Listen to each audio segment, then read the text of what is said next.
warahmatullahi wabarakatuh. Perkenalkan, nama saya Ainaya Rasmazul Fauzia dari kelas 11 Bisnis Retail 1. Di video kali ini saya akan menjelaskan tentang segmentasi pasar dari pelajaran marketing retail yang digurui oleh Pak Ari Dahairi.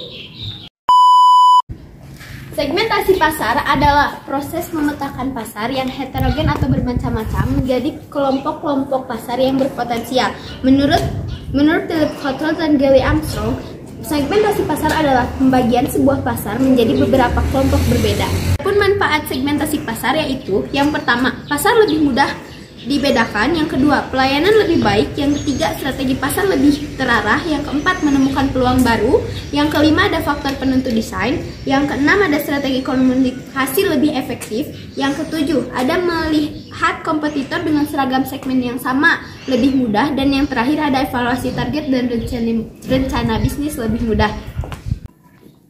Pembagian segmentasi pasar. Segmentasi pasar dibedakan menjadi 8 macam. Yang pertama ada segmentasi pasar berdasarkan geografis atau wilayahnya.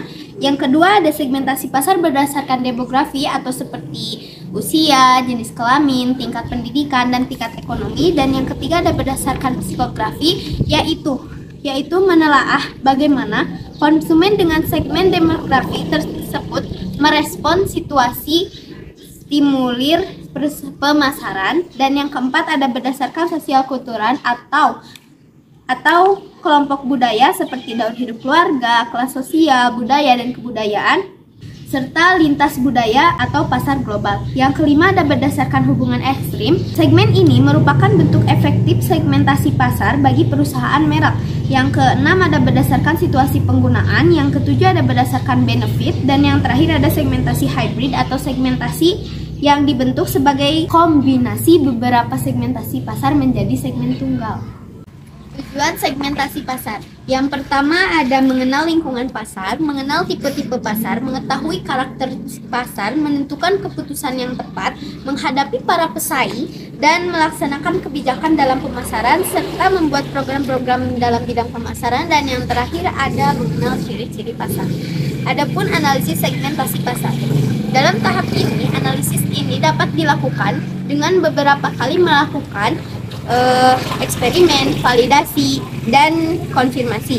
Juga ada pelaksanaan segmentasi pasar. Yang pertama ada prosedur pelaksanaan segmentasi pasar, yaitu yang pertama ada tahap survei, yang kedua ada tahap analisis, dan yang terakhir ada tahap pembentukan. Dan juga ada di sini syarat efektif untuk melakukan segmentasi pasar, yaitu yang pertama, segmentasi pasar dapat diukur, dapat dijangkau, cukup besar, dapat dibedakan, dan yang terakhir dapat dilaksanakan. Tingkat segmentasi pasar. Yang pertama ada mass market yang fokus pada pasar massal. Yang kedua niche market yang menargetkan pasar dengan kebutuhan spesifik. Yang ketiga ada segmentasi market, membedakan segmen pasar dengan kebutuhan dan masalah yang sedikit berbeda. Dan yang keempat ada diversified market, melayani dua segmen tidak berhubungan dengan kebutuhan yang sangat berbeda. Yang kelima ada multi-sided platform, melayani dua atau lebih segmen yang saling bergantung.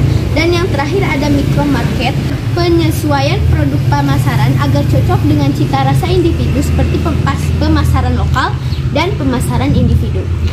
Mungkin sekian penjelasan dari saya, yaitu tentang segmentasi pasar. Moga-moga apa yang saya jelaskan bisa dipahami dan bisa dimengerti. Sekian dari saya, wallahul muwaffiq ila aqwamit thoriq. Wassalamualaikum warahmatullahi wabarakatuh.